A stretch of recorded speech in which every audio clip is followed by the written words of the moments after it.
Praise the Lord बच्चों, आप सभी को जय मसीह की। आप सबका हमारे चैनल विद जीसस में स्वागत है। मैं परमेश्वर पिता का धन्यवाद देती हूँ कि फिर से हम इस वीडियो के माध्यम से आपके साथ मुलाकात करने पा रहे हैं। बच्चों, फिर से एक नए बाइबल स्टोरी को हम देखेंगे। उसके माध्यम से हम यह शिक्षाओं को पाएंगे कि परमेश्वर हमारे जीवन से क्या चाहता है। जब इस्राएली मिस्र से निकले और कनान पहुंचने से पहले पारान नाम के जंगल में जब उन्होंने डेरा डाला, तब परमेश्वर ने मूसा से एक बार फिर से बातचीत किया और मूसा को आदेश दिया कि कनान देश का भेद लेने के लिए पुरुषों को भेज। बच्चों, आप लोगों को मैं यह बता दूं कि जिस घटना का वर्णन हम देख रहे हैं वह बाइबल में गिनती की पुस्तक 13 और 14 अध्याय में पाया जाता है। आप सब जरूर से बाइबल में से निकालकर इस घटना को पढ़िए, तब आपको और भी अच्छे से यह बात समझ में आएगी। तब मूसा ने परमेश्वर के आदेश अनुसार कनान में भेद लेने के लिए 12 पुरुषों को 12 गोत्र से चुना। यदि आप गिनती की 13 अध्याय से 1 से 16 वचन तक यदि आप पढ़ेंगे तो आपको कौन कौन से गोत्र से किन्हें भेजा गया इसका वर्णन मिल जाएगा। तब मूसा ने उन्हें यह आदेश दिया कि वे जाकर कनान और उसके आसपास की सभी जानकारी लेकर आए कि वहाँ पर कैसे लोग रहते हैं, कितने बलशाली हैं और वहाँ की उपज क्या है।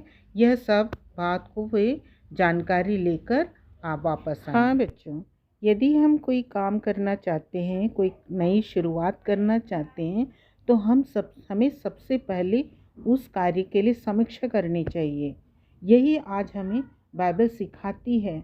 जब इज़राइलियों को कनान देश पहुंचना है और उसे जीतना है, तो वह जानकारी को रखें कि वहाँ पर किस प्रकार के लोग रहते हैं और वहाँ की परिस्थिति क्या है। तत्पश्चात जितना भेदियों को मूसा ने चुना था, वे भेदिए अर्थात जासूस उस जगह का छानबीन करने के लिए, जांच पड़ताल करने के लिए निकल गए। उन्होंने मूसा के निर्देशानुसार जिस मार्ग से उन्हें जाने के लिए कहा गया था वे लोग गए। जब वे लोग वहां पर भेद लेने के लिए गए तो देखा कि वहां के लोग बहुत ही ऊंचे और बलशाली थे। उन 12 जासूसों में 2 जन कालेब और यहोशू नाम के 2 भेदिए भी थे जो परमेश्वर का भय मानते थे। उन्होंने परमेश्वर के भय में होकर उस नगर का भेद लिया और वह कनान देश जिसका भेद लिया जा रहा था,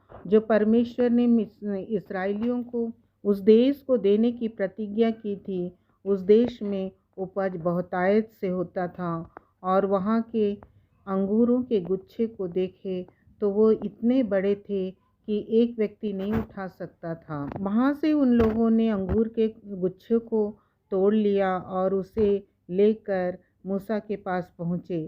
अंगूर का गुच्छा इतना बड़ा था कि 2 व्यक्ति एक अंगूर के गुच्छे को उठाकर लाए। अर्थात बच्चों, वहाँ पर संपन्नता भी थी और कुछ कठिनाई भी था, परंतु परमेश्वर जो सब बातों में इस्राएल की अगुआ है, वो सब कुछ करने के लिए सामर्थ्य को रख सकने वाले परमेश्वर हैं। 12 जासूस 40 दिन बाद सारे देश का जायजा लेकर जब लौटे तो वे लोग मूसा को इस प्रकार से बताया कि जिस देश में हम जा रहे हैं वो सचमुच में ही बहुत उपजाऊ और उत्तम देश है, परंतु वहाँ कुछ विशेष जाति के लोग हैं जो डील डौल में बहुत बड़े और ताकतवर हैं।